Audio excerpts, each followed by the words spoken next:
우리가 투자를 하다 보면 누구나 이런 말을 해본 적이 있을 겁니다. 아, 왠지 이거 올라갈 것 같았는데 좀 더 사둘 걸 그랬어. 괜히 쫄았네.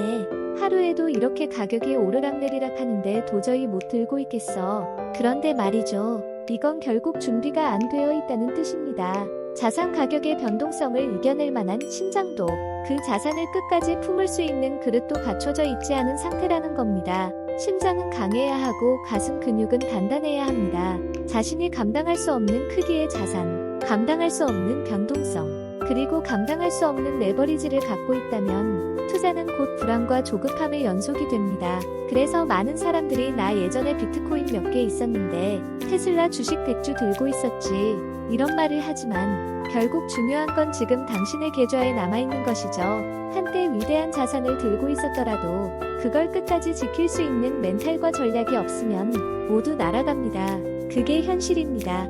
장기 투자를 한다는 건 단순히 오래 들고 가는 것이 아닙니다. 시간이라는 무기를 통해 리스크를 녹이고 그 안에서 복리의 마법을 쌓아가는 과정입니다. 그리고 그 과정을 통해 당신의 그릇, 즉 투자 규모를 감당할 수 있는 능력이 커지는 겁니다. 초반엔 몇 10만 원이 오르락내리락 해도 어지러웠던 내가 어느 순간 몇 1000만 원에 등락해도 무덤덤해지고 결국 몇 억 원이 오고 가는 상황에서도 흔들리지 않는 사람이 되는 것, 그게 바로 장기 투자자가 되어간다는 증거입니다. 이와 관련해 제가 특히 좋아하는 책이 있습니다. 바로 보도 셰퍼의 멘탈의 연금술입니다. 그 책에서는 부자의 그릇과 빈자의 그릇을 이렇게 표현합니다. 넓고 평탄한 길은 사람을 약하게 만든다. 문제가 없으면 사람은 약해진다. 작은 문제도 크게 느껴지게 되는 것이다. 반면 좁고 험한 길을 선택한 사람은 그 길을 헤쳐나가며 강해진다. 문제를 피하지 않고 정면으로 돌파하기 때문이다. 이 말 너무 멋있지 않습니까?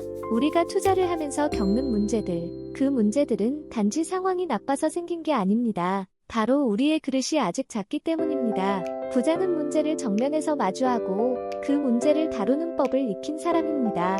피할 수 없으면 즐겨라. 기왕 하는 거 멋지게 해보자. 부자들은 이런 태도를 기본값으로 장착하고 있습니다. 반대로 그릇이 작은 사람은 작은 일에도 좌절하고 흔들리고 결국 자신의 그릇 크기만큼 손실을 감당하지 못하고 손을 털고 나갑니다.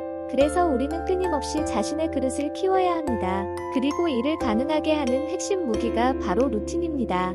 세계적인 투자자, 운동선수, 예술가, 창업자들의 공통점은 모두 똑같은 일상을 반복하는 확고한 루틴이 있다는 것입니다. 루틴이 없는 사람은 언제 어디로 튈지 모르기 때문에 결국 아무도 신뢰하지 않게 됩니다. 하지만 루틴을 가진 사람은 가장 힘든 상황에서도 스스로를 복구할 수 있습니다. 과음을 해도, 연애에 실패해도, 투자에서 손실을 봐도 아침에 운동하고, 명상하고, 책을 읽고, 투자 분석을 하는 그 루틴은 변하지 않습니다. 그 루틴이 바로 무너질 틈이 없는 견고한 삶의 바탕입니다. 이런 루틴과 더불어 또 하나 필요한 게 있습니다. 바로 추진력입니다. 추진력이 있으면 문제는 그냥 지나가는 장애물일 뿐입니다. 전속력으로 달리는 기차는 선로 위 나무 조각이나 돌뿌리에 절대 멈추지 않습니다. 우리도 마찬가지입니다. 강력한 추진력을 갖고 달려가면 작은 문제들에 일일이 반응하지 않아도 됩니다. 그리고 마지막으로 꼭 필요한 건 시간에 대한 이해입니다. 우리가 가진 가장 큰 무기, 그 어떤 헤지펀드도 쉽게 가질 수 없는 바로 그 자산, 그건 오래 보유할 수 있는 시간입니다. 우리는 월급에서 남은 돈으로 가치 있는 자산을 오랫동안 천천히 모을 수 있습니다. 성급한 트레이딩도 매분기 실적 압박도 없습니다.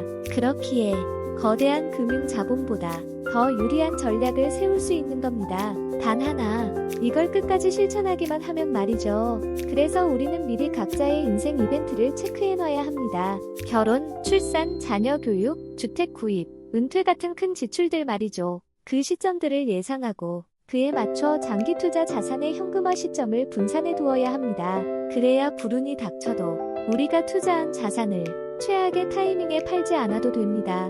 그래서 저는 항상 이렇게 정리합니다. 첫째, 우리에겐 시간이라는 무기가 있다. 그 시간을 활용해 장기 투자를 실행하라. 둘째, 강력한 멘탈과 루틴, 추진력을 확보하라. 마인드가 흔들리면 모든 전략은 무용지물이다. 셋째, 각자의 인생 이벤트에 맞춘 투자 기간을 분산하라. 인생은 예측 불가능하니 대비는 필수다.